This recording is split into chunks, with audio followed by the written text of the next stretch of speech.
মাত্র একদল মানুষ জান্নাতি। কোন একজন সাহাবী দাঁড়িয়ে গেলেন, কিলা ইয়া রাসূলুল্লাহি ওয়া মা হি। ওই সাহাবী দাঁড়ায়া প্রশ্ন করলেন, হে আল্লাহর রাসূল, ওই জান্নাতি দল কোনটি? সেই দল আমি চিনতে চাই, সেই দল আমি করতে চাই, আমি সেই দলের সমর্থক কর্মী হতে চাই। ওয়া মা হি ইয়া রাসূলুল্লাহ, রাসূল জান্নাতি দল কোনটা? আমি জান্নাতি দলে ঢুকতে চাই। নবীজির ইসলাম চলমান, এটা কখনো থামেনি, কিয়ামত পর্যন্ত থামবে না, চলতে থাকবে। আর যখন থেমে যাবে তখন দুনিয়া থাকবে না, কিয়ামত হয়ে যাবে। আমার রাসূলের ইসলাম, যোহরের নামাজ 4 রাকাত ছিল ফরজ, এখনো 4 রাকাত আছে, কিয়ামত পর্যন্ত 4 রাকাত থাকবে। আমার রাসূলের ইসলামে মাগরিবের ফরজ 3 রাকাত ছিল, কখনো এটা কমেনি, বাড়েনি, ভবিষ্যতেও কমবে না, বাড়বে না, এটা থাকবে। আমার রাসূলের ইসলামে রমজানের রোজা ফরজ ছিল, এটা ছিল, থাকবে। আমার রাসূলের যুগেও জান্নাতি দল ছিল একটা, এরকম দল কিয়ামত পর্যন্ত থাকতেই থাকবে। সাহাবী জিজ্ঞাসা করলেন, ওয়া মা হি ইয়া রাসূলুল্লাহ, রাসূল জান্নাতি দল কোনটা? আমার রাসূল তখন জবাব দেন, মা আনা আলাইহি ওয়া আসহাবী,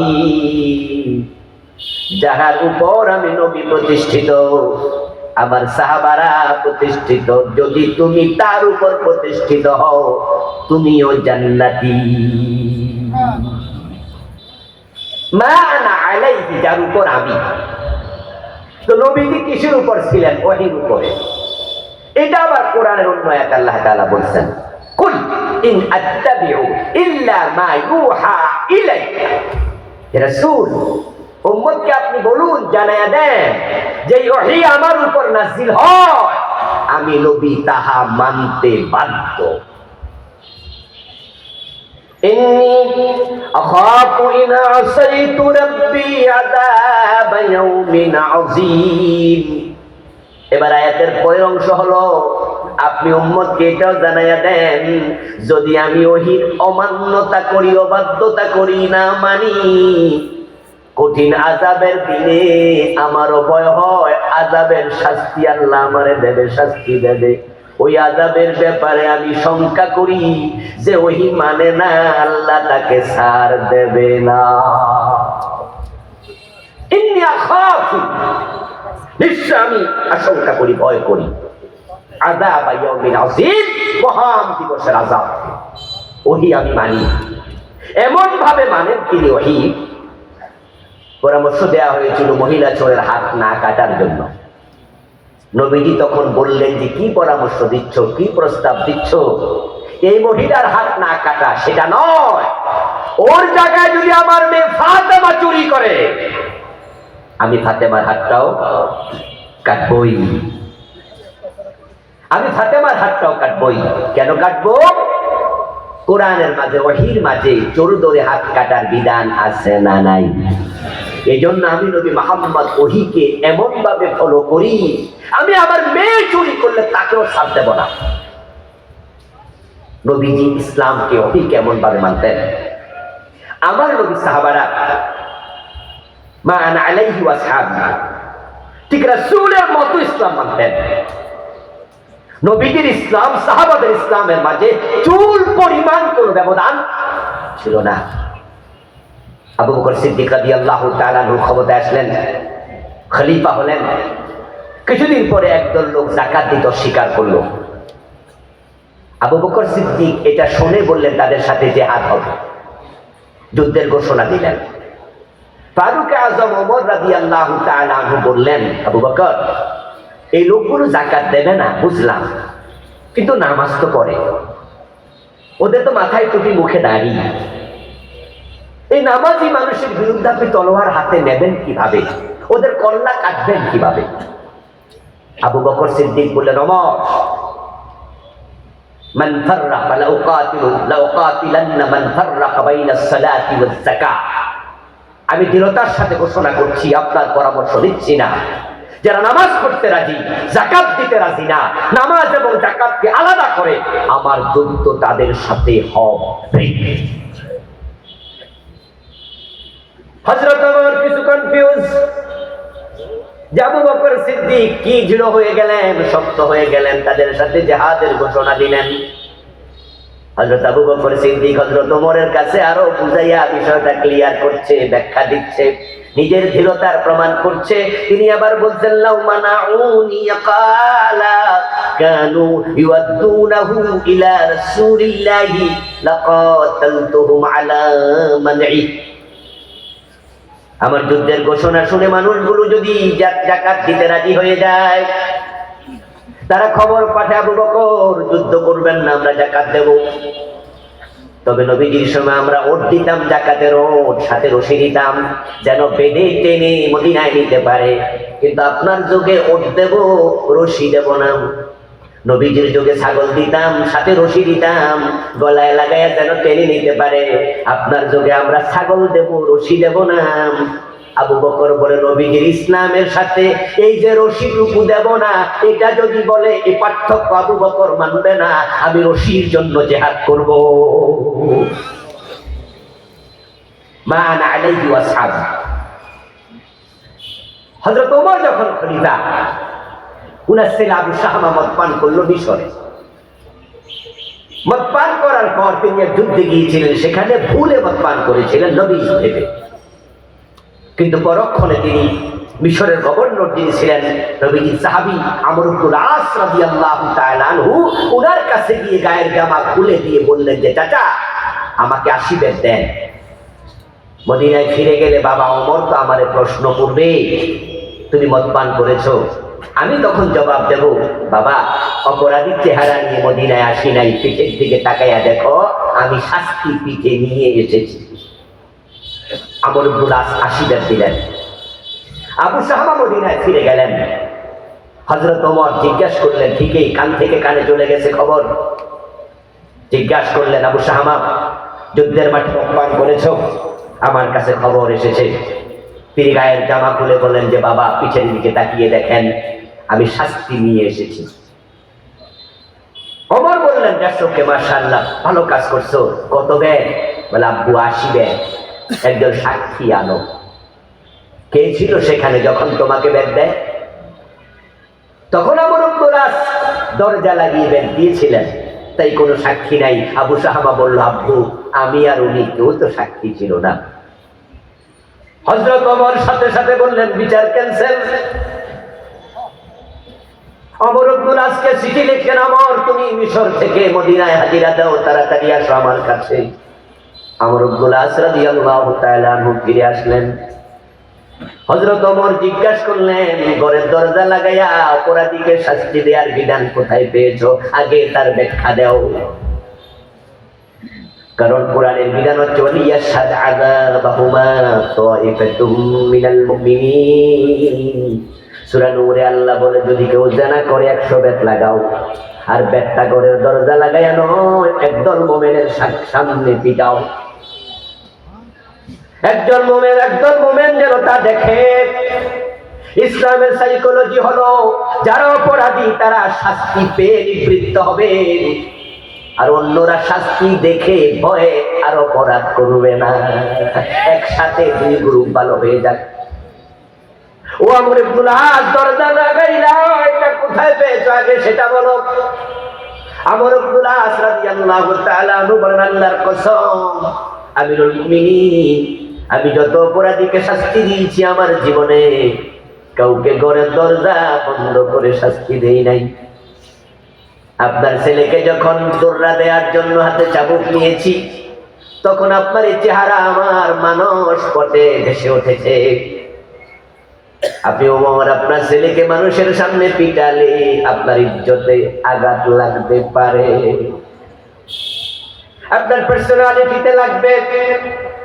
আপনি বড় ব্যক্তিত্ব সম্পন্ন মানুষ, তাই আপনার ছেলেরা মানুষের সামনে পিটাই নাই। তো আল্লাহর কসম আমি 79টা দেই নাই, 80টাই দিছি। হযরত ওমর তখন বলেন, শোনো আমর ইবনুল আস, অপরাধীর কোনো পিতৃ পরিচয় থাকে না। তুমি রাসূলের বিচারের সিস্টেমের মাঝে হেরফের করেছো, তাই তোমার বিচার বাতিল, আবার 80 বেত দিতে হবে। মানা আলাইহি ওয়াসহাবির ব্যাখ্যা বোঝো মুসলমান। জান্নাতি দল একটা, জাহান্নামী 72টা। জান্নাতি দল কোনটা? রাসূল বলে যে ওহীর উপর আমি প্রতিষ্ঠিত ওই দলের সদস্য হবা। সাহাবারা যার উপর প্রতিষ্ঠিত ওই দলের সদস্য হবা। আমার রাসূল মদিনার প্রেসিডেন্ট হইয়া 10 বছর কোরআন দিয়া দেশ চালাইছে। আবু বকর, ওমর, ওসমান, আলী কাররামাল্লাহু ওয়াজহাহুম রিদওয়ানাল্লাহু আলাইহিম, তারা 30 বছর কোরআন দিয়ে দেশ চালাইছে। এই হলো রাসূলুল্লাহর দল। 54 বছরের বাংলাদেশ কোরআন দিয়ে একদিনও চলে নাই। তোমরা আল্লাহর সামনে চেহারা নিয়ে কেমনে দাঁড়াবে?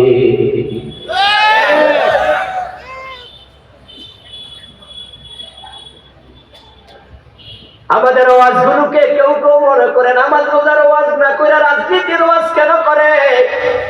ও দোস্ত, আমার ওয়াজের কারণে কালকে ইসলাম কায়েম হয়ে যাবে সেটা না।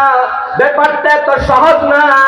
দিন কায়েম হলে হবে, না হলে আল্লাহ আমারে ধরবে না, কিন্তু রাসূলের দলের সদস্য হয়ে মরা লাগবে।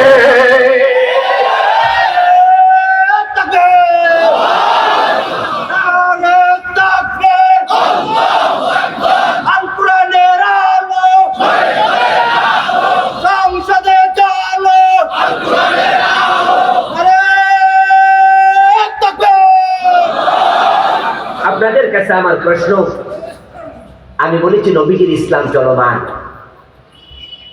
এটা সমুদ্রের পানির মতো, এটাকে বাদ দিয়ে কেউ থামাতে পারবে না। পানির মাঝখানে বাদ দিলে পানি যেমন বাদ ভেঙে চলে যায়। গত 15 বছর তারা চেয়েছিল ইসলামী আন্দোলনগুলোকে থামাতে, যারা থামাতে চেয়েছে তারাই দেশ থেকে পালিয়ে দিল্লিতে চলে গিয়েছে। ইসলামী আন্দোলন, নবীজির ইসলামকে কেউ থামাতে পারবে না, এটা চলমান। উদাহরণ দিয়েছি, নবীজির জোহরের নামাজের ফরজ কয় রাকাত? আমাদের কয় রাকাত? উনার মাগরিবের ফরজ 3 রাকাত, আমাদের কয় রাকাত? উনার রমাদানের রোজা, আমাদের রমাদানের রোজা পার্থক্য হয়েছে। তো নবী যে কোরআন দিয়ে দেশ চালিয়েছে, চার সাহাবী যে কোরআন দিয়ে দেশ চালিয়েছে, ওই কোরআন বাংলাদেশে আছে না নাই?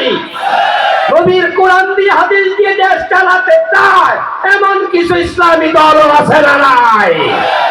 তো তুমি তার ভিতরে কেন ঢুকলে না?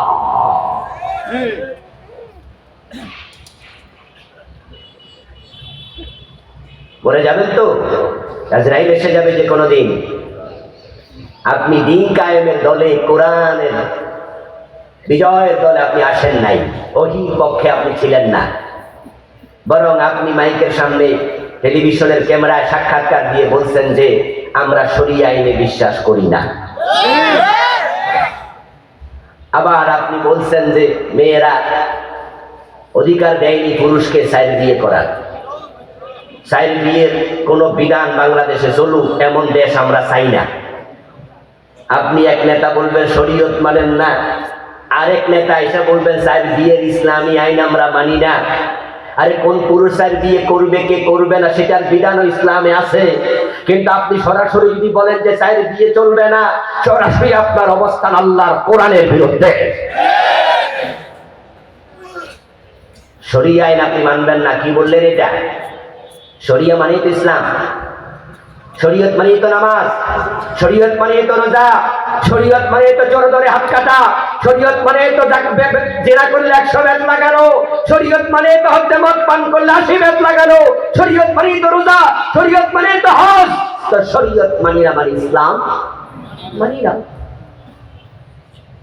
আর এগুলো শোনার পরেও আপনি সে দলের সদস্য থাকবেন, ওদেরকে সহযোগিতা করবেন, আবার নিজে জান্নাতের স্বপ্ন দেখবেন। জান্নাত কি মামুর বাড়ির কলা যে আবদার করলে পাওয়া যায়?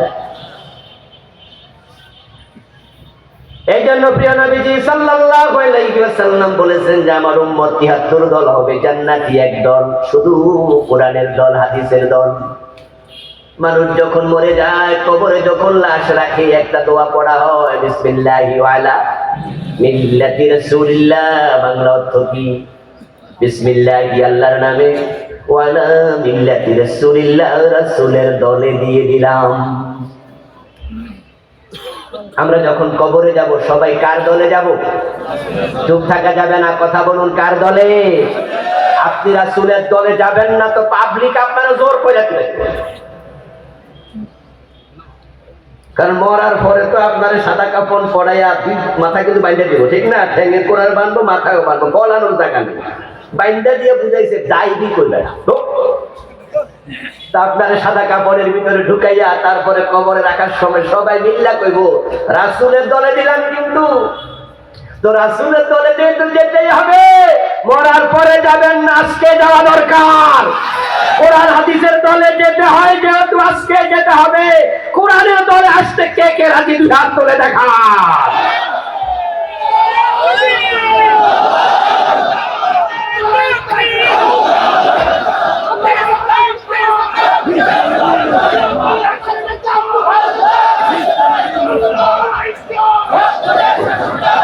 আমার প্রিয় ভাইরা, আমরা কোরআন এবং হাদিসের দলের কথা বলেছি। কোরআন এবং হাদিস কি বাংলাদেশি কোন রাজনৈতিক দলের কিতাব? এটা সকল মুসলমানের কিতাব। সুতরাং আপনি ভাববেন না আমি অমুক রাজনৈতিক দলের ভোট দিতে কইছি, আর মাঝখানে বয়ে বয়ে বলবেন যে মাহফিল আইসে এরকম কয়। আরে দোস্ত, মাহফিল তো কোরআনের কথাই বলে, হাদিসের কথাই বলে। তোমরা কোরআন হাদিসের পক্ষে চলে আসো, আমরা তোমাদেরকে কাঁধে তুলে আসবো।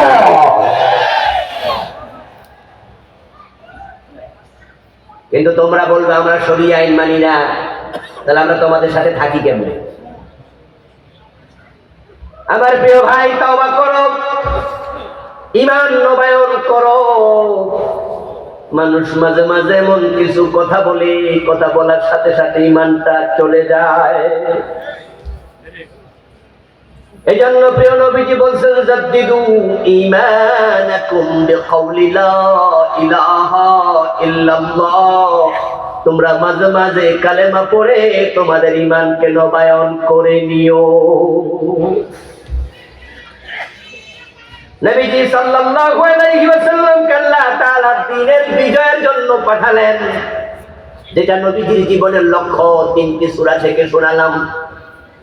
এবার আপনাদেরকে একটু প্রশ্ন করব, যারা জবাব জানেন জবাব দিন।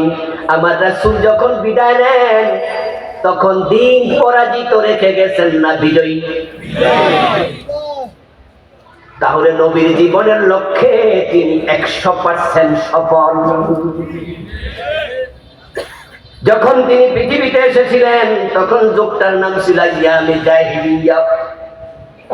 এর চেয়ে জঘন্য যুগ পৃথিবীতে আসেনি। কিন্তু প্রিয় নবী সাল্লাল্লাহু আলাইহি ওয়াসাল্লাম ইন্তেকালের আগে বললেন খায়রুল কুরুনি করনি। এখন আর জাহিলিয়াত নাই, শোনো আমার যুগ পৃথিবীর সর্বশ্রেষ্ঠ যুগ হয়ে গেছে। নবীজি ইসলামকে বিজয় করলেন এবং তিনি বললেন আল ইসলামু ইয়া'দু ওয়া লা ইউ'লা আলাইহি। ইসলাম বিজয়ী হতে এসেছে, ইসলাম পরাজিত হতে আসেনি। আবার শোনাচ্ছে কালা রাসূলুল্লাহ সাল্লাল্লাহু আলাইহি ওয়াসাল্লাম আল ইসলামু ইয়া'দু ওয়া লা ইউ'লা আলাইহি। আমার রাসূল বলতেছেন ইসলাম বিজয়ী হতে এসেছে, পরাজিত হতে আসে নাই। এবার আপনাদের কাছে আমার প্রশ্ন, বাংলাদেশে 54 বছর ধরে ইসলাম কি বিজয়ী অবস্থায় আছে না পরাজিত? এখানে আমাদের ভূমিকা রাখা দরকার আছে না নাই? এই জন্য আল্লাহর কাছে জবাব দিতে হবে কিনা? হাসরের ময়দানে জবাব দিতে চাইলে ইসলাম বিজয়ের জন্য কাজ করা দরকার আছে না নাই? ইসলাম বিজয়ের একটি সুযোগ বাংলাদেশে এসেছে, এই সুযোগ কাজে লাগিয়ে দাও। মাথা তুলে দাঁড়ালে হতে পারে আগামী সংসদ কোরআনের সংসদ হয়ে যাবে। মর্নিং শোজ দ্য ডে, বিখ্যাত ইংরেজি প্রবাদ, প্রত্যুষ দিবসের প্রতিচ্ছবি। আগস্ট বিপ্লবের পর, জুলাই বিপ্লবের পর 5ই আগস্ট যখন রাম বামেরা বাংলাদেশ থেকে পালিয়ে গেল, বাংলাদেশের দৃশ্যপটটাই চেঞ্জ হয়ে গেল। আজকে যে হেফাজত ইসলাম খতমে নবুয়তের আহ্বানে ঢাকাতে যে বিশাল সম্মেলন হলো, লক্ষ লক্ষ মুসলিম একসাথে হলো। এর কিছুদিন আগে এই সোহরাওয়ার্দী উদ্যানে আরেকটি বড় ইসলামী দলের মহাসম্মেলন হলো। আসার পথে যাওয়ার পথে অ্যারেস্ট হয়েছে কয়জন? কথা বলে না কেন? এরেস্ট হয়েছে? এখন আমরা যারা আলেম ওলামা আছি, আমাদের মাহফিলে কেউ কি এখন আর মাইক টেনে ফেলে দেয়? কোন পুলিশ এসে কোন বক্তাকে অ্যারেস্ট করে? জুলাই বিপ্লবের পর আল্লাহ বাংলাদেশের পরিবেশটাই ইসলামের পক্ষে এনে দিয়েছে। এখন টিওন অফিসে যান, ডিসি অফিসে যান, এসপি অফিসে যান, এখন দাড়িওয়ালা মানুষ গেলে বড় ওরা আরো সালাম দেন, সম্মান করে। আর আগে দাড়িওয়ালা পাইলে গর্তে থেকে বাইর করে বসে। আমি যে প্রবাদটা বললাম, মর্নিং সন্ধ্যাতে প্রত্যুষ দিবসের প্রতিচ্ছবি, ইসলাম বাংলাদেশে আসছে, আমরা মাথা তুলে দাঁড়ালেই কোরআন এখানে স্টাবলিশ হয়ে যাবে, বিজয়ী হবে। তার প্রমাণ হচ্ছে ঢাকা বিশ্ববিদ্যালয়, জাহাঙ্গীরনগর বিশ্ববিদ্যালয়, চট্টগ্রাম বিশ্ববিদ্যালয়, রাজশাহী বিশ্ববিদ্যালয়, ডাকসু এবং ডাকসু প্রমাণ করেছে এদেশের যুবকেরা, যুবতীরা, শিক্ষিত লোকেরা ইসলামের পক্ষে চলে এসেছে। এখন আমরা একটু মাথা তুলে যদি দাঁড়িয়ে যাই, ইসলাম ওরা এক হয়ে যায়, সব ইসলামী দল একসাথে হয়ে যায়, ইসলাম কেউ ঠেকাতে পারবে না, পারবে না, পারবে না।